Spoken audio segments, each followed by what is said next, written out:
How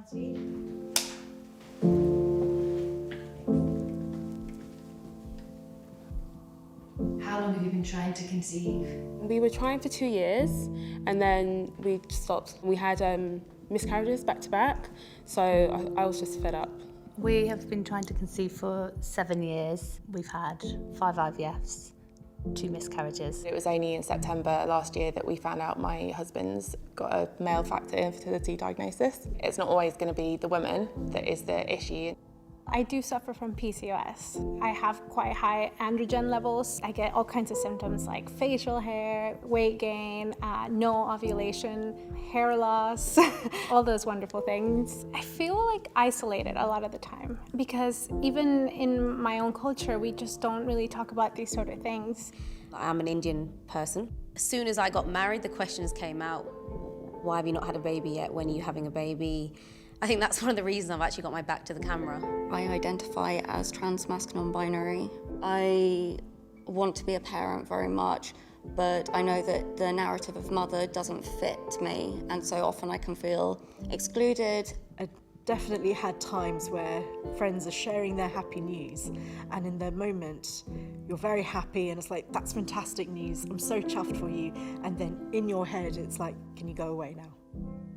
I have up days, I have down days. Even doing this interview is quite triggering, so.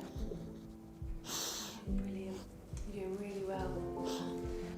Having miscarried 2 pregnancies, I wasn't ready for the grief that would bring with it.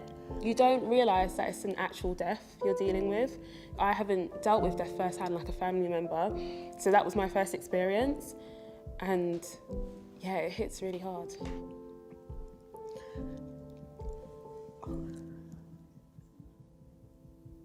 When do you feel most alone? Probably when I'm about to go to sleep. When you just get on a tube and you just see everyone has got a baby on board sticker, or everyone in the world seems to just have children. When I look out over social media at the community I'm in that doesn't really have an example that I can follow. Getting your period and realising that hope is gone for another month. I think it's quite sad that I have to feel that I can't talk to people about it because of my culture and my background. Do you feel better when you can share your pain to someone who understands? It just lightens the load so much. Having used the Peanut app for a few months now, I have met so many wonderful women. I feel so supported by them. When I've met people who are dealing with infertility or PCOS specifically, you know, we kind of just bond quickly. Oh, you too.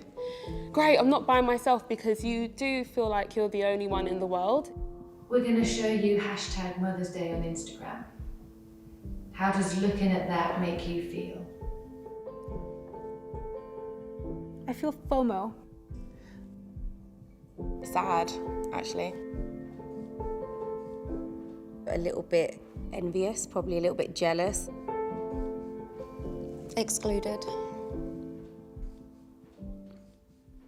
How would you feel if we told you today that everyone closest to you right now, from the stylist to the makeup artist to the sound engineer to our DOP to me, have all either had a miscarriage, gone through IVF, or are trying to conceive? I'm about to, this is, I'm sorry.